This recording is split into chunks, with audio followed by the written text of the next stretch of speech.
Today we'll be discussing the Dust Bowl, also referred to as the Dirty 30s. The Dirty 30s lasted from 1931 to 1939. It was an 8-year drought that affected many of the Midwestern and Southern Plains states.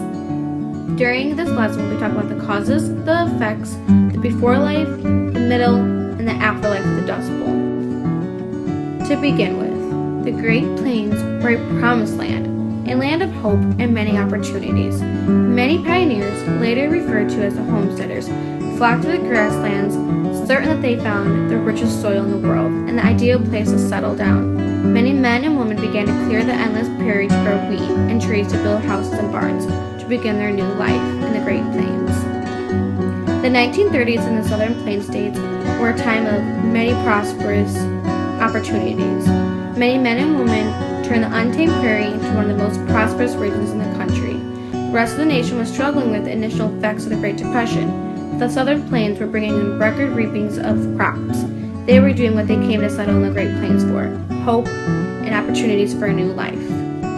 From 1930 and up to the summer of 1931, the Great Plains states were being very prosperous in their crops. They were exceeding the rest of the nation. They were making money while everybody else was suffering. However, the summer would come of 1931, and those farmers would face the most difficult 8 years of their lives. The rain simply stopped, which meant money simply stopped coming in, and many people lost hope and all the opportunities that came to the Great Plains states for. In the map above, it outlines where the Dust Bowl mainly impacted. However, the dust even made its way to Washington, D.C.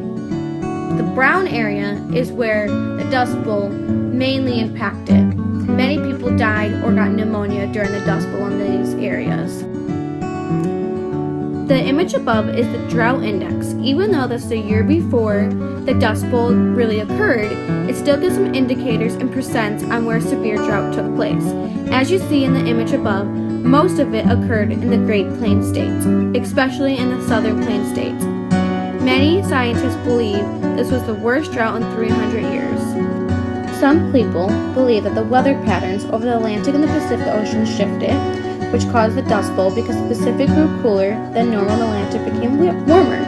That was enough to weaken and change the direction of the jet stream. The air currently usually carries moisture from the Gulf of Mexico up towards the Great Plains. It dumps rain into the Rockies, and the jet stream moves south to the Great Plains. However, in this instance, it did not happen. Daylight turned into blackness and the dust hit. Besides the weather that might have caused the Dust Bowl, the farmers' techniques might have also caused the Dust Bowl. Because tall prairie grass once protected the topsoil of the Midwest, but once farmers settled the prairies, they plowed over the prairie grass. Years of over-civilization meant there was no longer protection from the elements. Therefore, when the drought cooled off the crops, high winds blew the remaining topsoil away. Part of the Midwest still has not recovered from the Dust Bowl. Now that we've gone over the two major causes of the Dust Bowl, it's important to remember and keep in mind that there was not just one drought, but there were 4 waves of drought, one right after another. They occurred from 1930 all the way to the fall of 1939. However, it was difficult for people to recover because they hit one right after another. Many states besides the Great Plains were also hit, 23 to be exact.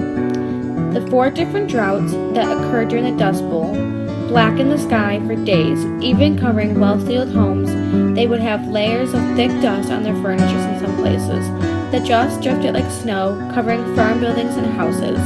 19 states in the heartland of the United States became a vast Dust Bowl. No chance of making it, many families moved out west in hopes of a new life. There were many days of uncertainty during the Dust Bowl. However, one day in particular, which would now become known as Black Sunday, was one of the most devastating storms of the 1930s. Dust Bowl areas swept across the region on this day.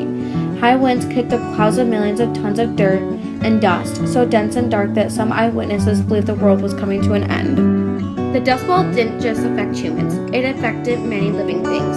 Living things such as animals were found dead in their fields, their stomachs coated with 2 inches of dirt or more.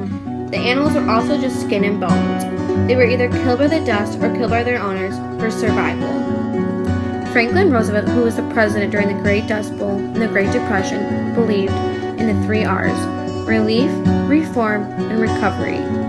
Both of these organizations, the CCC and the WPA, were part of the Recovery, Relief, and Reform deal. The WPA, which is the Work Progress Administration, reported that 20% of all rural families in the Great Plains received federal emergency relief, and in some other counties, 90%.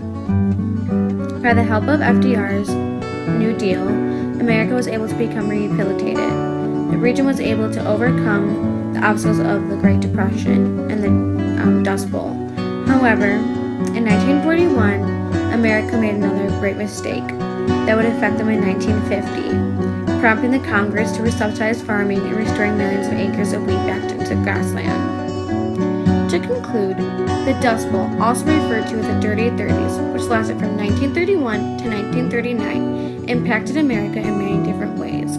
The causes were because of agriculture and poor farming techniques, and the weather changes from the jet stream in the Atlantic and the Pacific Oceans.